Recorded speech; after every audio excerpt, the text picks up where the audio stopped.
Alhamdulillah, alhamdulillahirabbil alamin.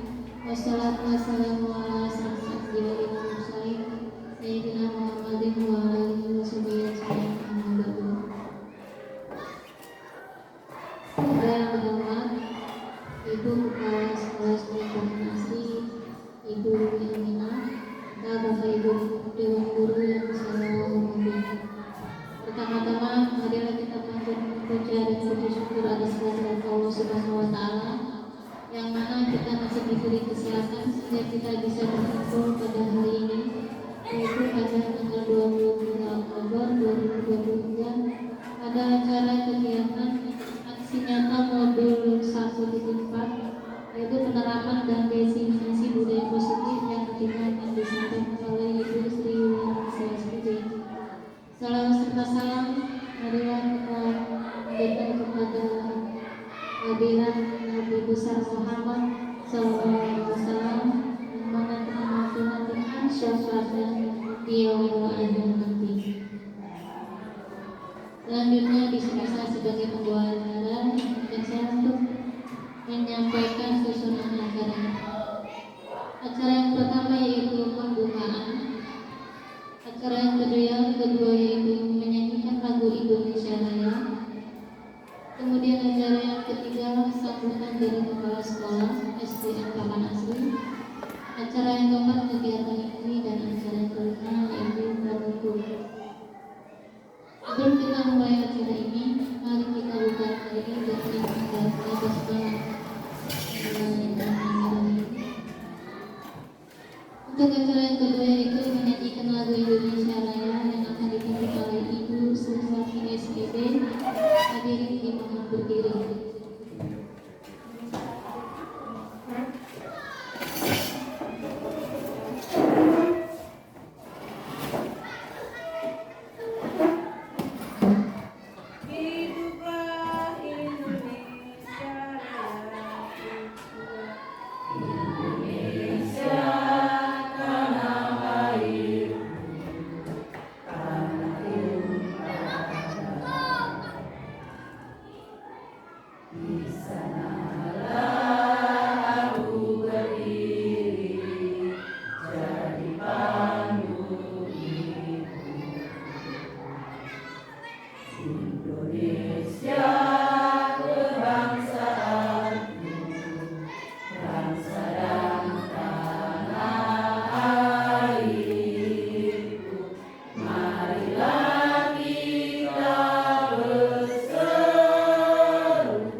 Terima kasih hadirin, dipersilakan untuk duduk kembali. Acara yang selanjutnya yaitu sambutan kepala sekolah SDN Paman Asri. Ada Ibu Liliana SPD, silakan.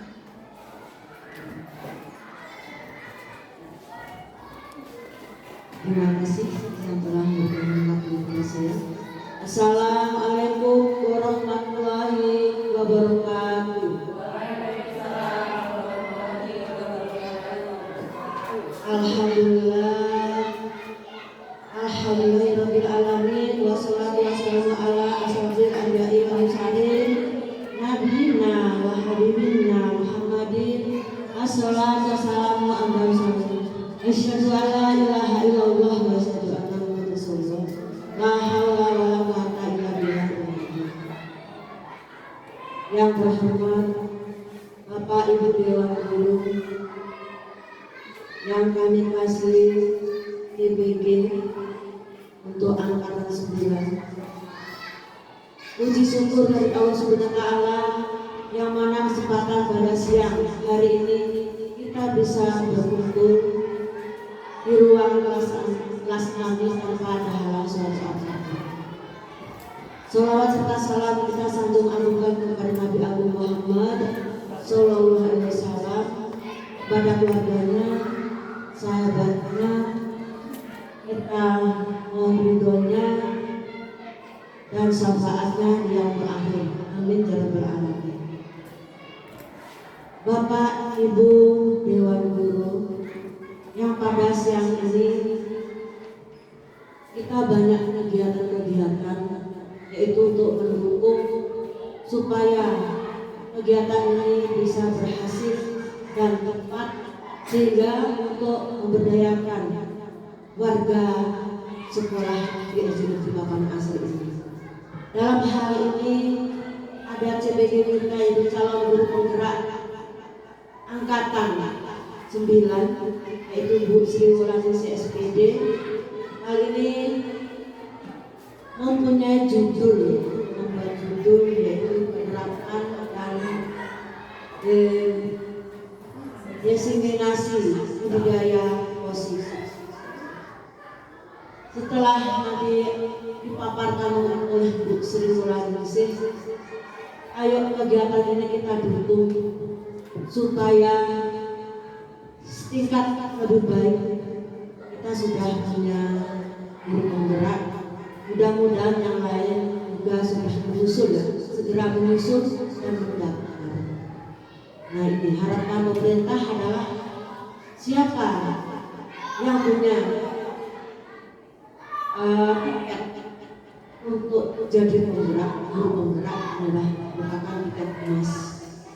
Bisa langsung jadi pengawas, bisa langsung jadi kepala sekolah yang honor langsung S3. Nah inilah harapan-harapan ke depannya untuk guru penggerak. Mari kita sukseskan dan kita dukung apapun keputusan atau kegiatan-kegiatan yang dilaksanakan oleh Bu Sri Wulandari yang terdahulu adalah Bu Listiani SPD. Bapak dan Ibu, dalam pengajian ini adalah penerapan diseminasi budidaya positif. Ini satu sedikit. Ini adalah kebudayaan, budaya yang ada dalam diri kita. Nah, bagaimana membudayakan, mendisiplinkan diri kita itu dimulai dari diri kita sendiri. Contoh ini, melihat sampah di depan. Kita harus peduli, jangan dibiarkan numpuk. Ruangan yang kelas yang kotor, nah kita harus peduli. Anak-anak yang bandel tidak mau pikir, kita harus peduli.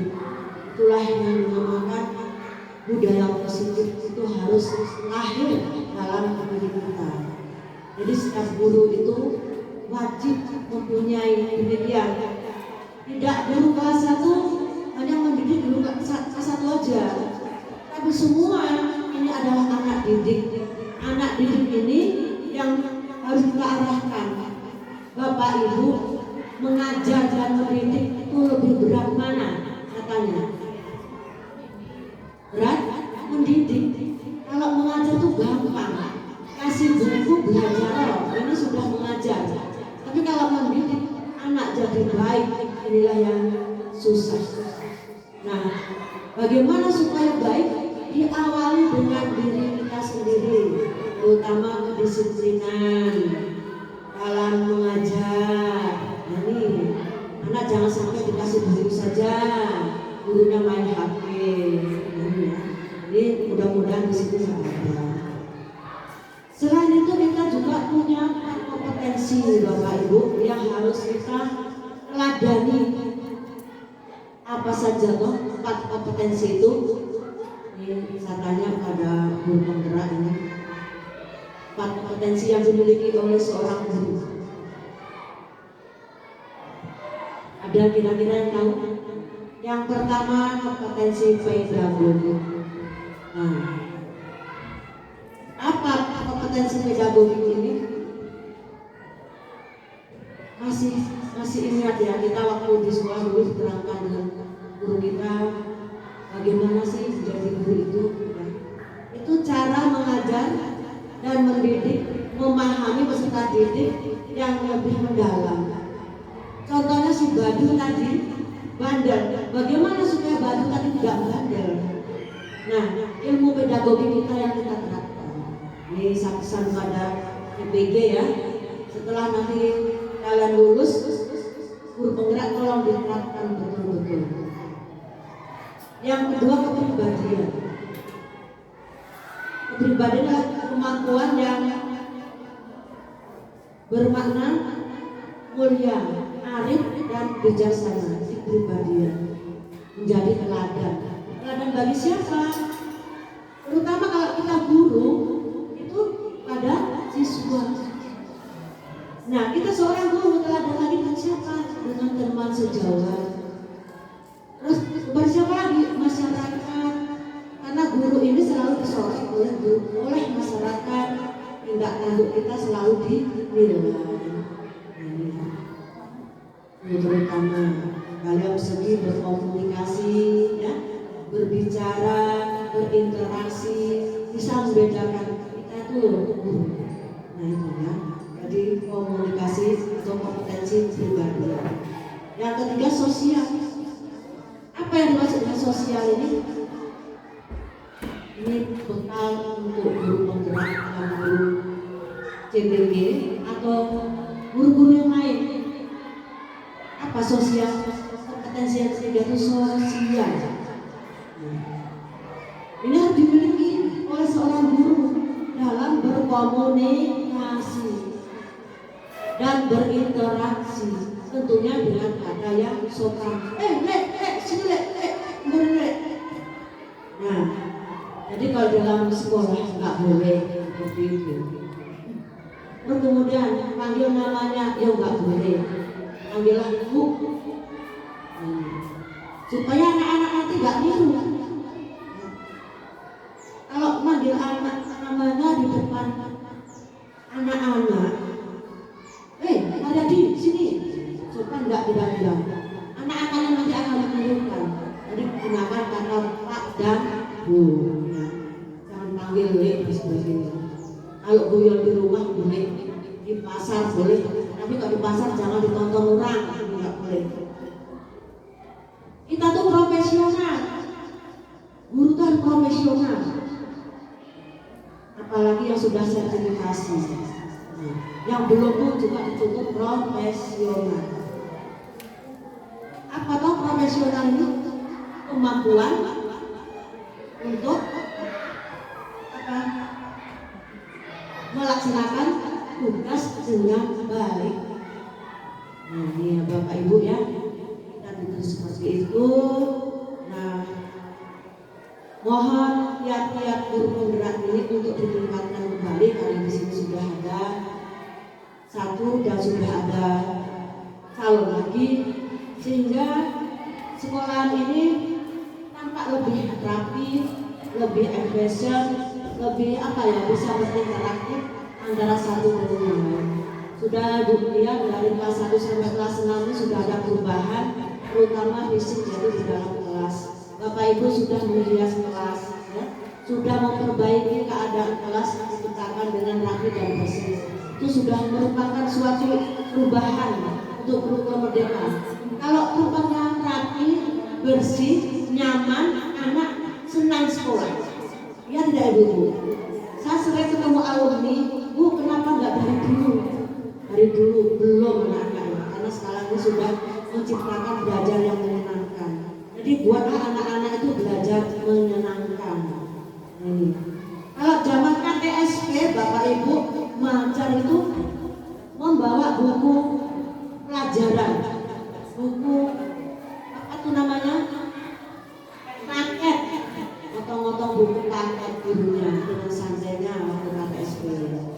13 gurunya sudah mulai membungkuk. Kenapa?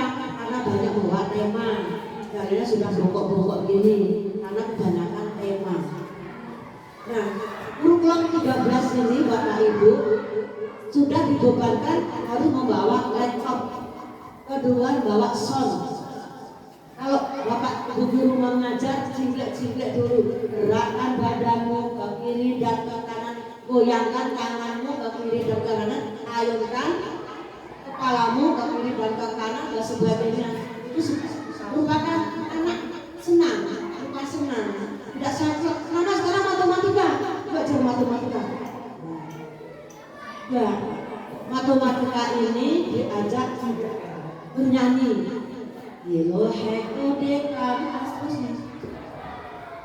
Diajak bernyanyi supaya anak-anak cinta dengan pelajaran itu bagaimana. Karena matematika adalah momok Bapak Ibu. Saya masuk kelas 6A, waktu itu saya gantikan pelajaran matematika. Alhamdulillah malah nggak ada. Jadi bilang alhamdulillah karena anak-anak takut dengan matematika.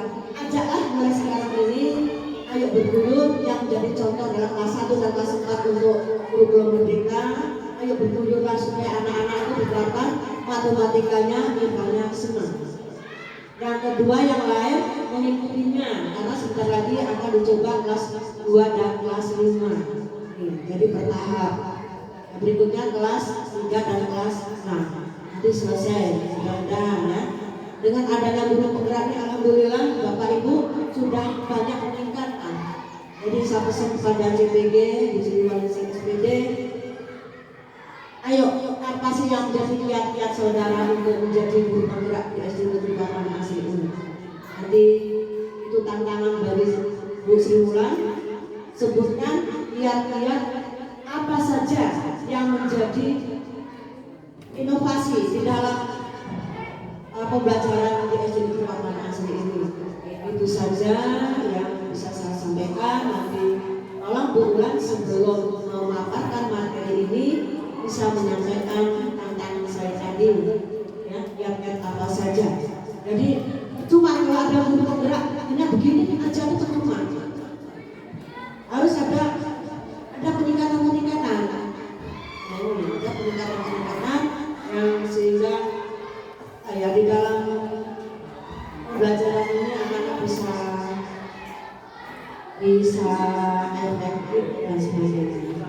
Ini sebenarnya belajar sambil bermain, tetapi mainnya yang positif. Jadi anak nggak jenuh, anak jangan cuma aja sekali-kali anak suruh menceritakan begitu Bapak Ibu ya. Dan besok sama supervisi pada Kak Mariano dan Kak Maradis Abu Elis mohon selesai. Demikian saja. Apabila ada kurang lebihnya kami mohon maaf sebesar-besarnya. Billahi taufiq wal hidayah. Wassalamualaikum warahmatullahi wabarakatuh. Bersama saja pengajar.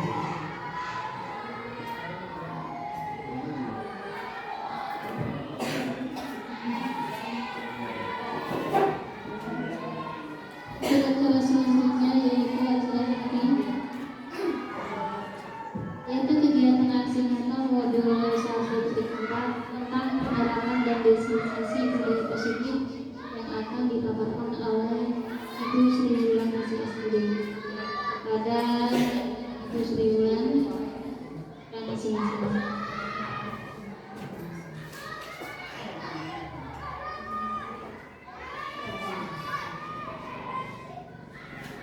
Bapak Ibu Dewan Guru, persilakan menikmati hidangan yang sudah ada di meja. Bismillahirrahmanirrahim. Assalamualaikum warahmatullahi wabarakatuh. Syukur mari kita panjatkan atas kehadiran Allah Subhanahu wa taala. Atas taufik, rahmat dan hidayahnya kita dapat berkumpul dalam ruangan ini dalam keadaan sehat walafiat. Salawat serta salam senantiasa kita sanjung agungkan kepada junjungan kita Nabi Muhammad Sallallahu Alaihi Wasallam dan kita nantikan syafaatnya di yaumul qiyamah nanti. Amin Allahumma amin. Saya ucapkan terima kasih kepada Ibu Kepala Sekolah, Bapak Ibu Dewan Guru, serta pembawa acara saya pada hari ini. Terima kasih atas partisipasinya dan dukungannya untuk kegiatan hari ini agar berjalan dengan lancar. Hari ini saya Sri Wulandari, calon guru penggerak angkatan 9, akan memaparkan dan memberikan praktik baik kepada Bapak Ibu, yaitu dengan judul penerapan dan diseminasi budaya positif. Sebelum saya memaparkan materi pada hari ini, saya berharap yaitu hal baik budaya positif yang akan saya sampaikan bisa menambah wawasan dan pengetahuan untuk Bapak Ibu Dewan Guru sekalian dan dapat kita terapkan kepada siswa-siswi kita mulai besok maupun di masa yang akan datang. Untuk selanjutnya, yaitu saya akan menjawab pertanyaan dari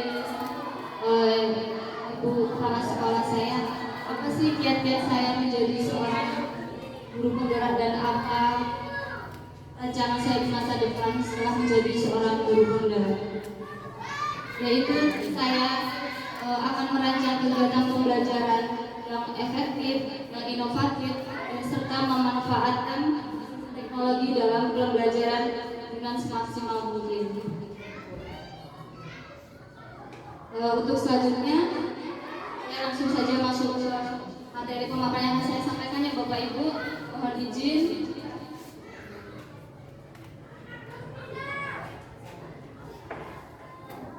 Sebelum kita mulai ke materi yang akan saya sampaikan, mari kita tarik nafas sejenak. Kita tenangkan hati dan pikiran. Kita fokuskan semua perhatian untuk belajar dan kita hadirkan rasa ingin tahu, syukur dan balas kasih. Saya hitung 1 sampai 3 ya Bapak Ibu ya. Tarik nafas. Oke, boleh dihembuskan.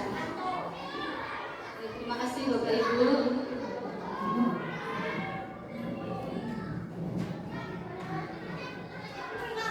Yaitu yang selanjutnya yaitu pertanyaan tematik. Jadi habis kita relax langsung dikasih pertanyaan. Menurut Bapak Ibu setuju atau tidak hukuman dapat mendisiplinkan anak? Menurut Bapak Ibu setuju atau tidak? Hukuman itu dapat mendisiplinkan anak. Setuju atau tidak Bapak Ibu? Setuju. Kemudian pemberian hukuman dengan hal positif seperti membaca atau membersihkan halaman sekolah dapat meningkatkan kedisiplinan anak. Setuju atau tidak Bapak Ibu? Kemudian yang ketiga, memberi penghargaan. Memberi penghargaan dapat meningkatkan motivasi belajar anak. Setuju atau tidak Bapak Ibu? Ya. Jadi ini semua jawabannya setuju Bapak Ibu ya. Dan nanti setelah saya memaparkan materi ini kita akan tahu untuk poin-poin yang kita setuju itu tadi itu sebenarnya betul atau salah yang selama ini kita anggap betul.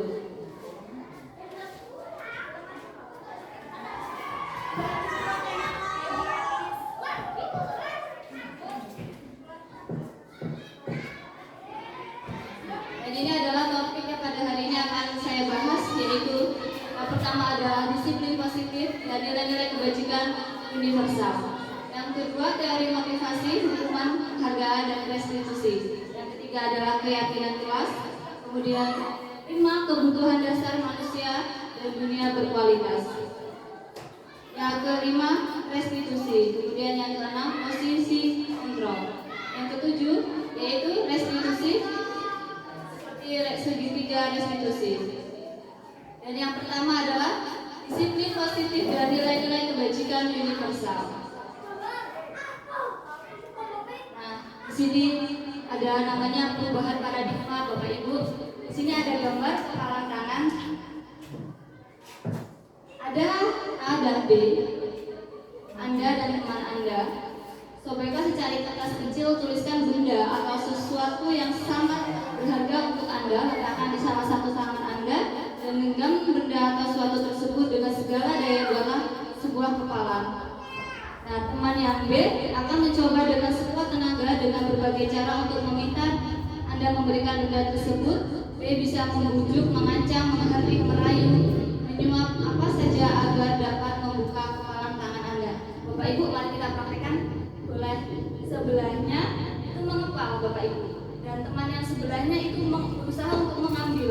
Boleh berhadapan, dan apa-apa. Jadi coba Bapak Ibu, kepalan itu tadi dengan teman sebelahnya dipegang Bapak Ibu. Pak Lupi dan Bungkus coba. Nah, coba Pak Lupi. Nah, Bungkus itu kan mengepal. Bungkus setuju tidak apabila kepalan itu dibuka dengan Bu Lupi, setuju atau tidak, Bu? Bu Lupi dengan rayuan ini, dengan rayuan, dengan apa saja tanpa izin dari Bungkus. Saya pikir langsung apa itu jalan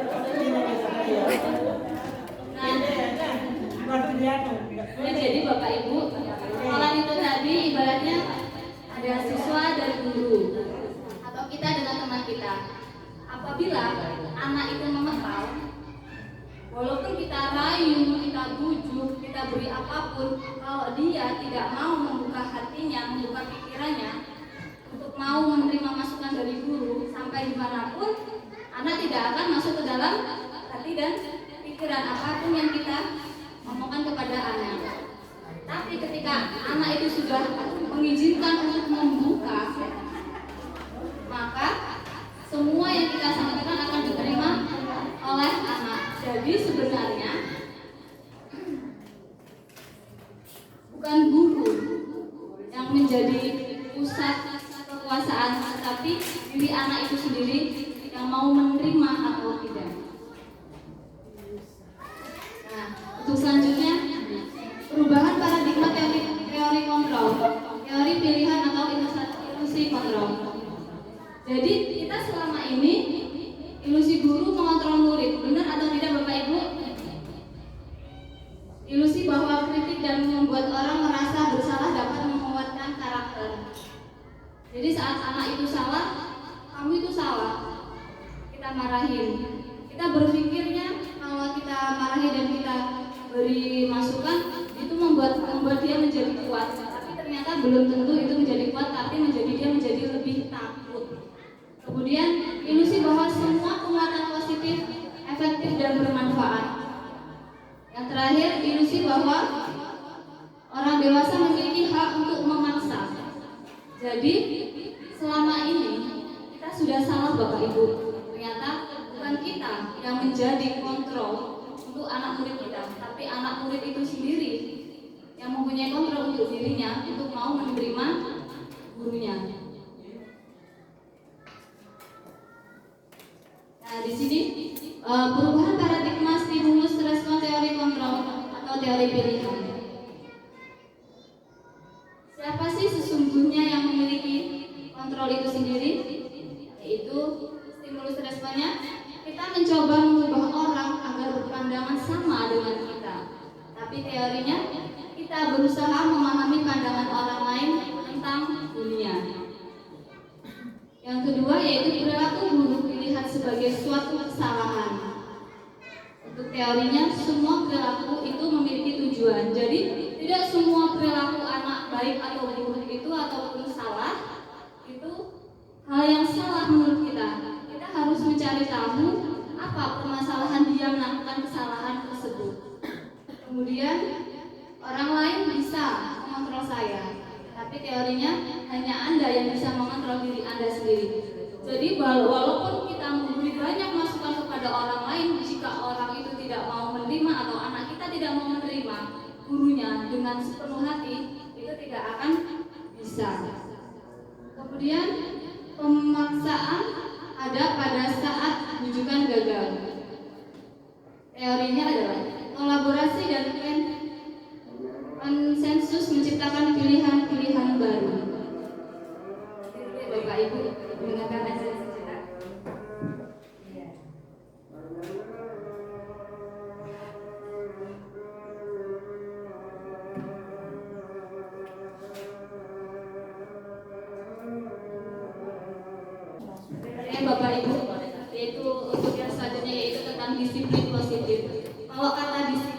berarti itu adalah hal yang positif. Jadi disiplin itu berasal dari diri kita sendiri Bapak Ibu, agar kita bisa melakukan semua hal dengan baik dan benar. Apa sih makna disiplin? Yaitu berasal dari kata Latin yang artinya belajar. Makna asal dari kata ini berkonotasi dengan disiplin dari diri kita sendiri. Namun dalam budaya kita, makna kata disiplin telah berubah menjadi sesuatu yang dilakukan seseorang pada orang lain untuk mendapatkan kepatuhan. Disiplin itu ketidaknyamanan, bukan dengan apa yang kita hargai atau pencapaian suatu tujuan yang mulia. Kemudian yaitu selanjutnya nilai-nilai kebajikan universal. Nilai-nilai kebajikan adalah sifat-sifat positif manusia yang merupakan tujuan mulia yang ingin dicapai setiap individu. Nilai-nilai tersebut bersifat universal dari lintas bahasa, suku, bangsa, agama maupun latar belakang. Kemudian selanjutnya yaitu tentang teori motivasi, hukuman, dan penghargaan restitusi. Jadi, teori motivasi perilaku manusia untuk menghindari ketidaknyamanan atau hukuman itu merupakan motivasi secara eksternal, yaitu apa yang akan terjadi apabila saya tidak melakukannya, itu motivasi eksternal, itu dari luar. Kemudian untuk mendapatkan imbalan dari orang lain, apa yang akan saya dapatkan apabila saya melakukannya, itu adalah motivasi eksternal juga dari luar. Kemudian yang terakhir yaitu untuk menghargai diri sendiri. Saya akan menjadi orang yang seperti apa apabila saya melakukan hal ini. Itu adalah motivasi internal, yaitu motivasi dari diri kita sendiri, yaitu motivasi yang positif.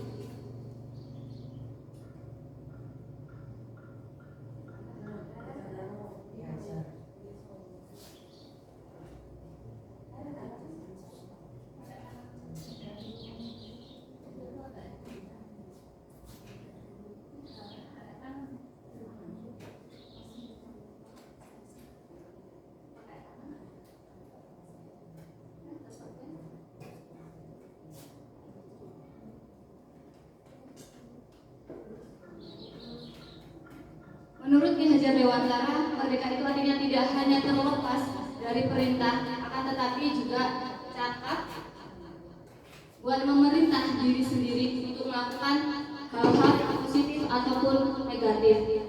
Kemudian menurut Ki Hajar Dewantara, pemikiran, konsepsi, keteladanan sikap mereka itu cekatan kelima 2013 halaman 469. Dihukum oleh penghargaan, maksudnya bahwa penghargaan berlaku sama dengan hukuman. Maksudnya bagaimana? Dalam arti meminta atau membujuk seseorang melakukan sesuatu untuk memenuhi suatu tujuan tertentu dari orang meminta membujuk, dorongan eksternal maupun ada faktor ketergantungan. Jadi di sini maksudnya begini Bapak Ibu, anak ini tidak mau belajar. Kemudian kita hukum untuk menulis sebanyak-banyaknya di rumah setelah besok. Tapi apabila sudah melakukan itu akan kita beri penghargaan atau hadiah.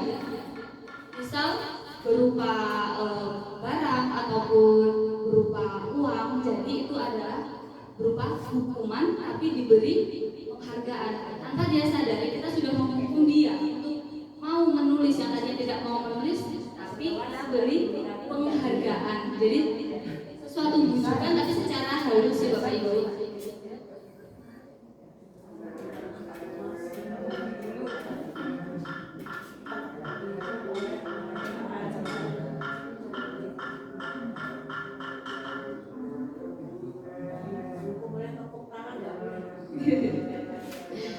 Bentuk program kebajikan atau apresiasi.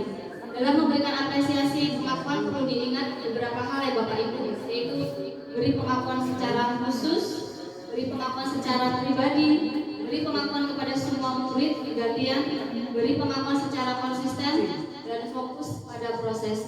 Jadi kita boleh memberikan apresiasi kepada anak itu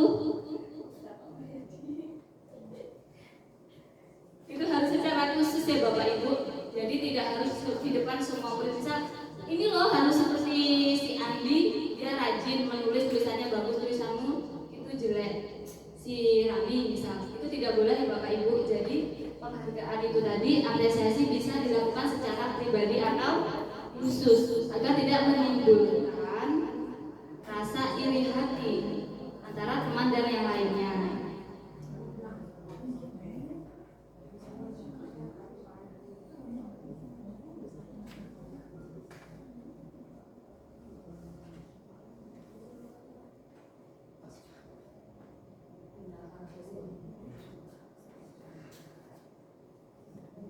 Nah, jadi Bapak Ibu, di sini saya punya sedikit pertanyaan agar tidak ngantuk ya karena waktunya sudah siang.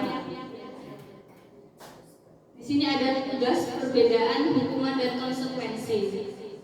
Yang tindakan guru di sini adalah mencatat 100 kali di dalam buku kalimat saya tidak akan terlambat lagi karena terlambat ke sekolah. Ini menurut Bapak Ibu sekalian ada hukuman atau konsekuensi? Hukuman atau konsekuensi Bapak Ibu? Jadi kita menyuruh anak kita untuk menulis karena dia terlambat, itu hukuman atau konsekuensi Bapak Ibu? Hukuman.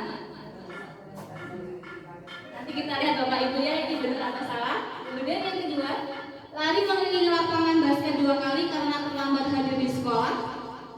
Itu hukuman atau konsekuensi? Hukuman atau konsekuensi ya Bapak Ibu? Hukuman.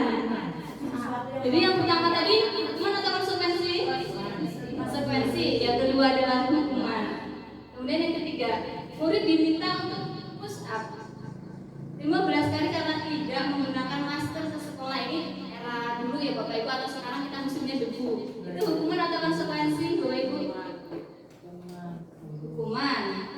Kemudian menggantikan kertas tugas teman yang telah dicoret-coret, hukuman atau konsekuensi? Konsekuensi. Jadi konsekuensi, hukuman, konsekuensi. Kemudian membersihkan tumpahan air di meja tulis karena tersenggol pada saat belajar, hukuman atau konsekuensi? Konsekuensi.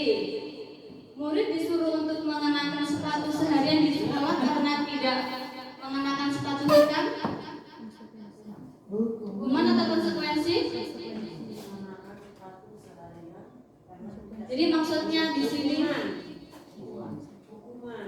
dia tidak boleh memakai sepatu Bu sepanjang sekolahan. Walaupun istirahat dia tidak boleh karena sepatunya tidak berwarna hitam. Kalau kita kan di luar kelas biasanya memakai sepatu. Ini karena dia sepatunya tidak hitam, jadi dia tidak boleh pakai sepatu di sekolahan. Jam istirahat pun tidak boleh, harus dilepas. Itu hukuman yang baik. Hukuman. Kemudian yang terakhir, lari mengelilingi lapangan basket 2 kali karena terlambat 10 menit untuk pelajaran PJOK. Hukuman atau konsekuensi? Hukuman. Oke. Mari kita lihat jawabannya benar ya Bapak Ibu ya. Benar atau salah? Oke.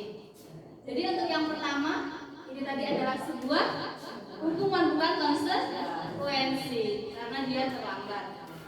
Kemudian yang kedua juga dia hukuman. Kemudian murid diminta untuk push up juga sebuah hukuman. Nah, betul sekali tadi untuk menggantikan kertas tugas teman-teman yang telah dicoret adalah sebuah konsekuensi. Membersihkan tumpahan air juga adalah sebuah konsekuensi, dan murid disuruh untuk tidak mengenakan sepatu karena dia sepatu tidak berwarna hitam adalah sebuah hukuman. Tapi lari mengelilingi lapangan basket 2 kali karena terlambat itu adalah sebuah konsekuensi, bukan hukuman. Dengan lari mengelilingi lapangan basket 2 kali karena terlambat 10 menit dan dia push up. Jadi kalau ini kenapa dia hukuman? Itu kan karena dia itu terlambat. Ini yang Terlambatnya dia ke sekolah. yang ini yang Dia terlambat sekolah karena sesuai peraturan sekolah apabila terlambat dia akan mendapatkan hukuman. Tapi kalau untuk lari mengelilingi lapangan basket 2 kali karena terlambat 10 menit untuk pelajaran PJOK, dia konsekuensinya karena terlambat mengikuti mata pelajaran tersebut. bukan di sekolahnya begitu Bu. Karena sudah di dalam lingkungan sekolah. Nah ini adalah perbedaannya Bapak Ibu. Tapi jawabannya sama, apakah salah? Untuk ini adalah perbedaan antara hukuman dan konsekuensi. Sesuatu yang menyakitkan harus terjadi, tapi konsekuensinya sesuatu harus terjadi. Membuat anak sakit, fisik maupun hati untuk jangka waktu yang panjang atau pendek, itu konsekuensinya adalah membuat anak merasa tidak nyaman dalam belajar.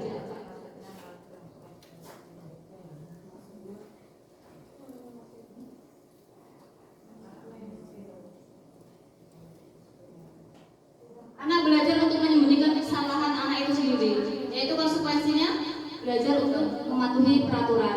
Nah, kemudian yang terakhir, marah, rasa bersalah, dipermalukan, merasa tidak dihargai, itu konsekuensinya kehilangan hak, dibuat tidak nyaman, dan diasingkan untuk sementara waktu.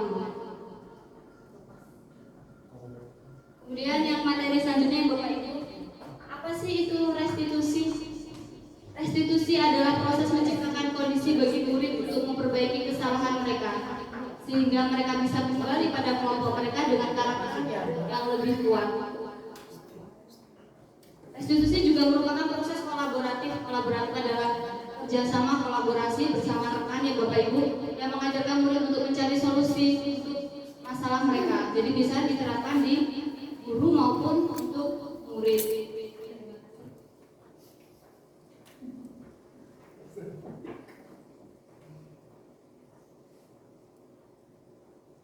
Jadi ada 9 ciri-ciri restitusi, yaitu bukan untuk menebus kesalahan, namun untuk belajar dari kesalahan. 2. Memperbaiki hubungan. 3. Tawaran bukan paksaan. Yang keempat, restitusi menuntun untuk melihat ke dalam diri. Kemudian yang kelima, restitusi mencari kebutuhan dasar yang mendasari tindakan itu sendiri. Jadi untuk selanjutnya yaitu keyakinan kelas. Bapak Ibu, pasti semua yang ada di ruangan ini sudah membuat keyakinan kelas dengan muridnya masing-masing yang ada di kelas. Jadi apa sih itu keyakinan kelas? Coba saya tanya Bapak Ibu, peraturan-peraturan kelas dengan keyakinan kelas sama atau tidak? Ya Bapak Ibu, peraturan kelas dengan keyakinan kelas sama atau tidak? Bapak Ibu, peraturan kelas dengan keyakinan kelas sama atau tidak? Tidak sama. Tidak. Alasannya Pak? Misalnya, kalau peraturan kelas itu sebuah ketentuan yang harus dilaksanakan oleh anak dalam waktu tertentu ya pada saat belajar. Kemudian satunya tadi apa? Keyakinan kelas. Itu anak mempunyai kepercayaan dirinya sendiri tentang keadaan atau situasi di lingkungan kelasnya. Itu menurut saya. Kita beri aplaus untuk Bapak Mariani. Jadi betul jawaban dari Bapak Mariani ya Bapak Ibu. Kalau peraturan kelas itu sifatnya harus dilaksanakan, harus ditaati. Jadi dibuat itu tidak bersama dengan murid, karena sifatnya itu tegas. Tapi kalau keyakinan kelas itu kita buat bersama dengan murid. Murid itu siapnya seperti apa, inginnya seperti apa, lingkungan kelasnya seperti apa, dan kita buat sama-sama dengan murid agar keyakinan kelas ini dapat terlaksana. Misalnya, kalau peraturan itu jangan buang sampah sembarangan. Kalau kata jangan berarti tidak boleh dilanggar. Tapi kalau keyakinan kelas kita buat bersama murid, bagaimana agar sampah itu tidak dibuang sembarangan?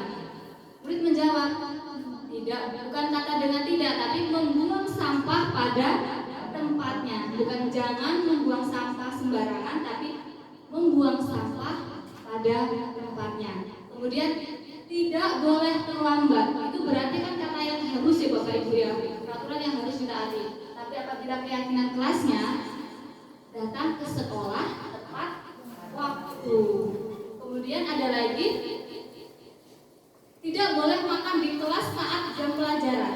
Itu adalah sebuah peraturan kelas. Tapi kalau keyakinan kelasnya, kita di kelas harus saling menghargai. Saling menghargai boleh berarti tidak boleh makan, tidak boleh minum saat di dalam kelas. Dan kesepakatan ini harus kita buat bersama-sama dengan murid agar dapat terlaksana dengan baik.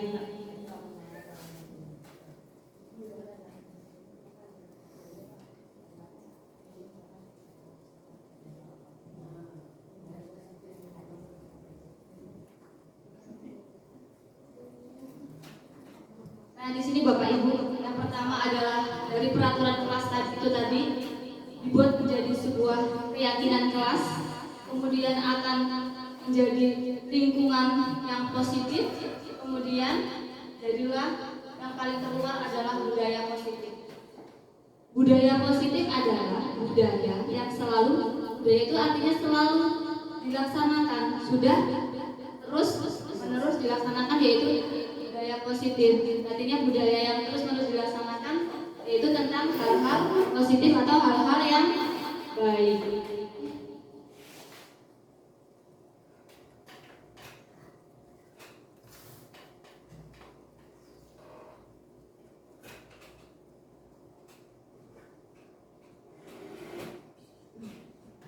Nah, Bapak Ibu, ini untuk yang peraturan kelas. Untuk peraturan selalu kembalikan buku ke tempatnya. Kira-kira untuk keyakinan kelasnya apa Bapak Ibu? Selalu kembalikan buku ke tempatnya. Keyakinan kelasnya apa Bapak Ibu kira-kira?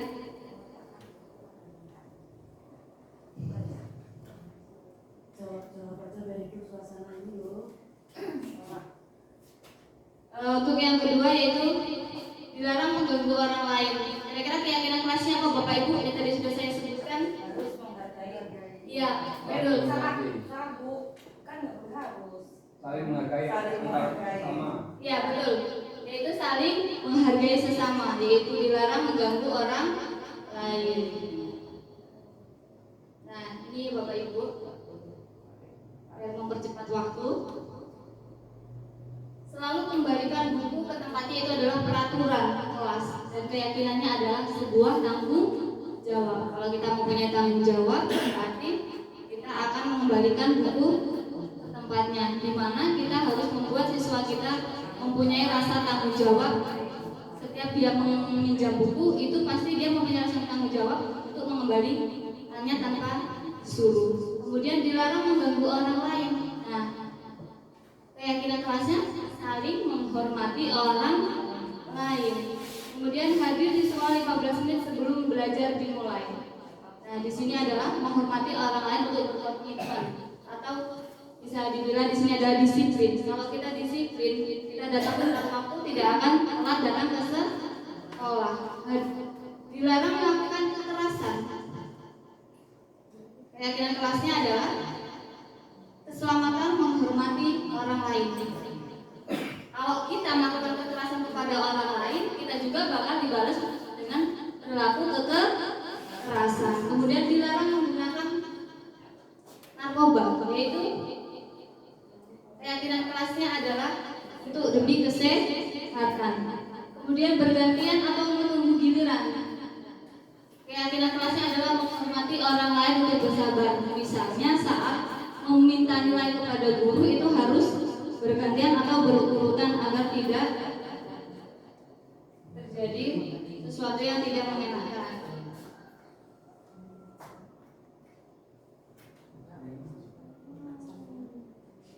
Nah, poin yang selanjutnya yaitu adalah kebutuhan manusia. Kebutuhan dasar manusia itu ada 5 ya Bapak Ibu. Nah, untuk yang pertama adalah kebutuhan manusia itu bertahan hidup. Bertahan hidup kita harus makan dan minum. Kemudian kita membutuhkan kasih sayang dan rasa diterima. Jadi kita ini mempunyai 5 kebutuhan dasar. Yang pertama bertahan hidup, yang kedua kasih sayang dan rasa diterima. Kemudian yang ketiga penguasaan. Kemudian yang keempat kesenangan, dan yang terakhir adalah kebebasan. Jadi apabila 5 ini tidak ada dari diri kita, berarti kita belum mempunyai kebutuhan dasar manusia. Dan kebutuhan dasar itu harus. Pak Adis, berapa waktunya Pak Adis? 54.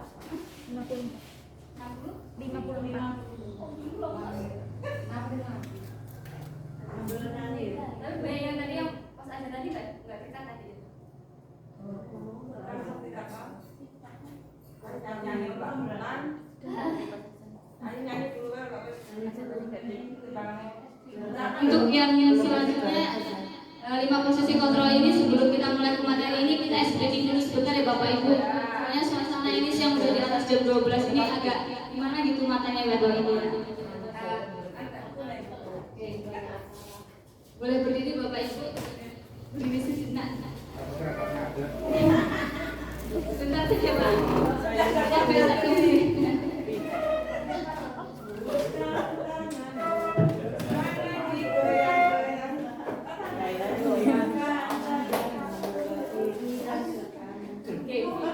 Kita tepuk semangat aja dulu Bapak Ibu ya. Tepuk semangat.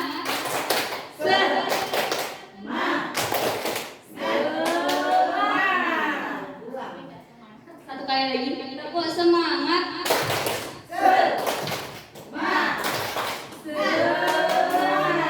Oke. Satu lagi Bapak Ibu ya, sebentar saja. Namanya tepuk ketawa.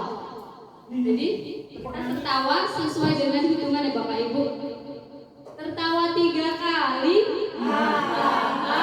tertawa 2 kali, tertawa 1 kali, tertawa tidak bersuara. Oke. Jadi semuanya fokus. Terima kasih Bapak Ibu. Mari kita beri tepuk tangan. Oke, silakan duduk.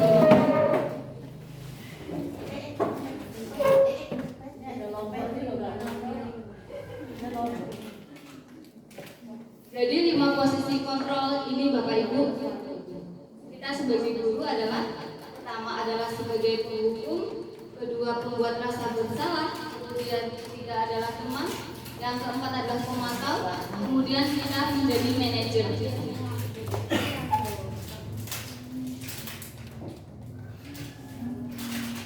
Saya kecewa sekali dengan kamu. Siapa yang mengatakan membuat orang merasa bersalah? Apabila guru mengatakan seperti ini, saya kecewa dengan kamu, itu membuat orang merasa bersalah. Kemudian kamu tidak benar, kamu melakukan kesalahan. Itu kita sebagai penghukum. Kemudian ayolah kita lakukan, ayolah marilah kita lakukan bersama. Itu kita sebagai teman. Kemudian apakah kamu mau mendapatkan stiker bintang hari-hari ini? Itu adalah sebuah pemantau. Kemudian dengan kata bagaimana kamu bisa menyelesaikan masalah ini, itu adalah sebuah manajer. Kemudian yang terakhir, kamu selalu yang paling terakhir. Jika guru mengucapkan seperti itu, kita di dalam kelas misal banyak sekali, kalau untuk di kelas bawah itu anak tulis terakhir ya Bapak Ibu banyak ya. Kamu selalu yang bagian terakhir. Itu adalah sebuah penghukum. Tanpa kita sadari kita sudah sering menghukum anak.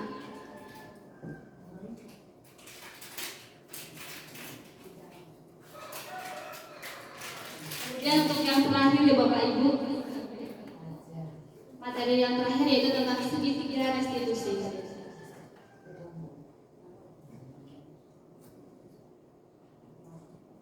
Jadi segitiga restitusi ini dapat kita gunakan setiap hari dalam kegiatan kita belajar mengajar dalam menghadapi suatu masalah. Jadi ini sebagai solusinya ya Bapak Ibu. Jadi sebelum kita menghukum anak dengan kesalahan yang sudah dia lakukan, kita harus melakukan segitiga restitusi, yaitu mencari solusi dengan menggunakan segitiga restitusi. Bagaimana caranya Bapak Ibu? Apabila anak itu melakukan kesalahan, yang pertama hal yang kita lakukan adalah menstabilkan identitas agar anak mau terbuka kepada kita. Misal, kamu sudah salah hari ini. Itu adalah sebuah manusiawi, soalnya ibu juga pernah salah.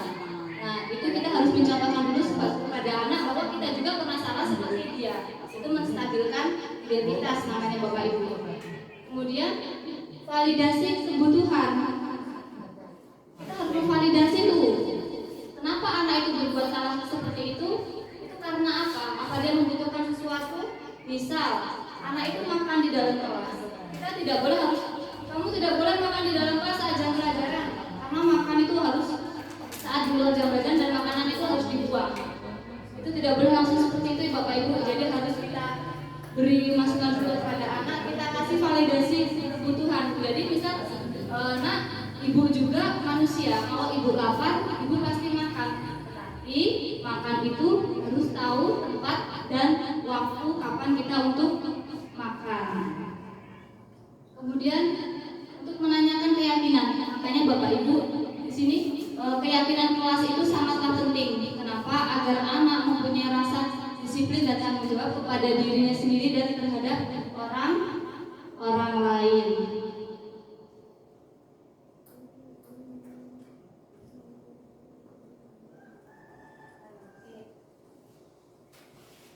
Yang terakhir ya Bapak Ibu, materi hari ini alhamdulillah semuanya sudah tersampaikan dengan baik. Semoga materi pemaparan yang saya lakukan tadi bisa menambah wawasan Bapak Ibu di kemudian hari dan bermanfaat untuk di masa yang akan datang.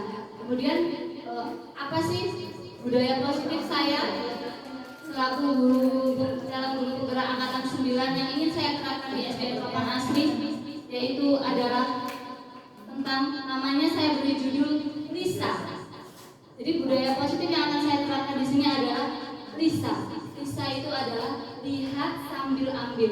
Jadi kita tanamkan, kita berusaha tanamkan kepada anak sampah itu seperti uang ya Bapak Ibu. Jadi saat kita lihat, dia langsung ambil untuk membuang. Itu namanya saya beri nama Lisa, lihat sambil ambil. Semoga Ini budaya Lisa. ya. Kita masukkan ke kotak sampah. Jadi semoga Yang pasti. semoga budaya positif yang ingin saya terapkan di sekolah ini nanti kedepannya dapat berjalan dengan baik, dan semua itu berjalan atas dukungan Bapak Ibu guru sekalian, kemudian kepala sekolah dan rekan-rekan. Saya mohon dukungannya, semoga budaya positif yang saya ingin terapkan dapat berjalan dengan lancar. Terima kasih. Itu saja Bapak Ibu yang dapat saya sampaikan. Untuk kegiatan selanjutnya yaitu saya kembalikan lagi kepada pembawa acara saya pada hari ini. Untuk Bapak Ibu Dewan Guru sekalian, saya ucapkan terima kasih banyak yang sebesar-besarnya. Semoga kita semua selalu diberi kesehatan dan selalu dalam lindungan Allah Subhanahu wa taala. Amin. Saya akhiri, wassalamualaikum warahmatullahi wabarakatuh.